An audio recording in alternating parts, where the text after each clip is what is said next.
Hi, this is Mrs. Hayes, and this is my first scenario 3 role playing, where a teacher of gifted is speaking to a regular teacher about the characteristics of gifted students, both cognitive and social, emotional, affective ones. And the classroom is in the setting. I'm so glad we could meet to chat about gifted kids. Yes, I suspect that some of my students are gifted, but I'm not really sure. Can you describe a typical gifted student? Well, there is no typical gifted student, really. They are all very unique. Let's begin by looking at the gifted checklist, which is found in Data Warehouse, which you would need to fill out if you were referring a student. As you can see, gifted students are characterized as inquisitive, curious, mentally and physically involved. They're innovative, they have wild ideas, they're playful, but they're great test takers. They're detailed, they like to elaborate, they go beyond the group. They have strong feelings and emotions, and they already know. They master things in 1 or 2 repetitions, and they construct abstractions, they prefer adults, they draw inferences, they initiate their projects, and they're really intense. However, no one gifted student embodies all of these characteristics, and they all vary greatly. Can you describe the gifted types? Yes, and I have a PowerPoint actually that I have made for a class this summer, the nature and needs of gifted students. So let's take a look at it. It goes over the different types of gifted students, and you'd be surprised. I was. So type 1 is a successful type of student, and 90% of identified gifted students are successful types. They're cognitive, they have high IQ, they score well on standardized tests. They have a high self-concept due to affirmations, but they get bored with school, and they lose their creativity and autonomy, and they're insecure, and they seek guidance from their adults. Then there's type 2, the challenging student, which we don't really always think of. And they're usually not identified because they're so divergent in their giftedness. And they're intelligent, they're highly creative, but they're very divergent in thinking and behavior. So they could be rude, obstinate, non-compliant, low self-esteem, attracted to conflict.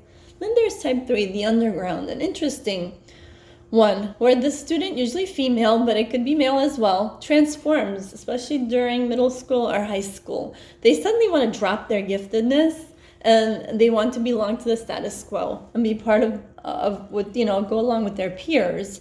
So they do have high IQ, but their passion seems to drop, and they become insecure, anxious, and wanting to belong. Then there's type 4, the dropout gifted student, which might surprise you. And this student has interests and talents outside of school and gets depressed by the lack of affirmation, both from parents and teachers, and they drop out emotionally and intellectually. So they're intelligent, but very divergent, again, in interests and passions. They get angry, they have low self-esteem, they're rejected, they're depressed, they act out. And I'm not discussing the modifications, you can look at that later, what might be done to help these students.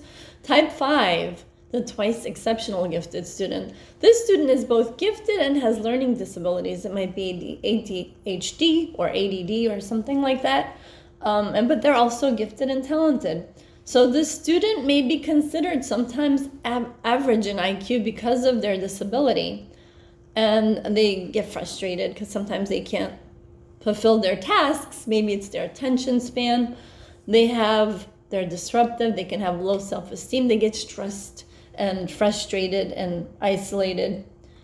And then there's the unique one that isn't around much, the autonomous learner. And this student has a strong sense of personal power. They're unique, they're highly successful, independent learner, a leader, and a great communicator. And they have a high IQ, they have strong communication skills, and they have high achievement. And this student has a positive self-concept, they have strong leadership skills, they have a strong sense of personal power. So those are all the varied types.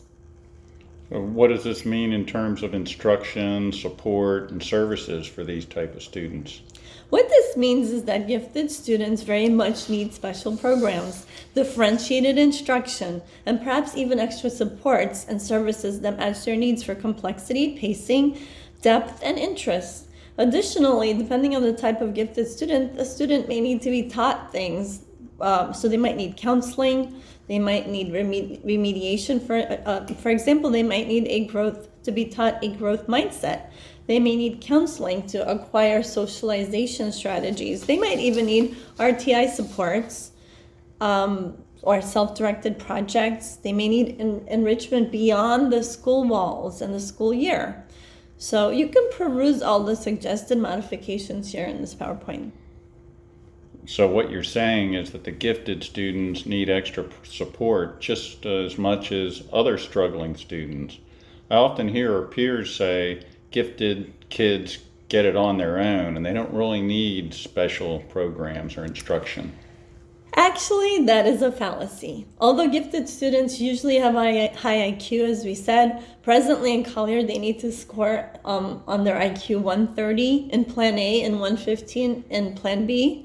So it doesn't mean that gifted students are good at everything.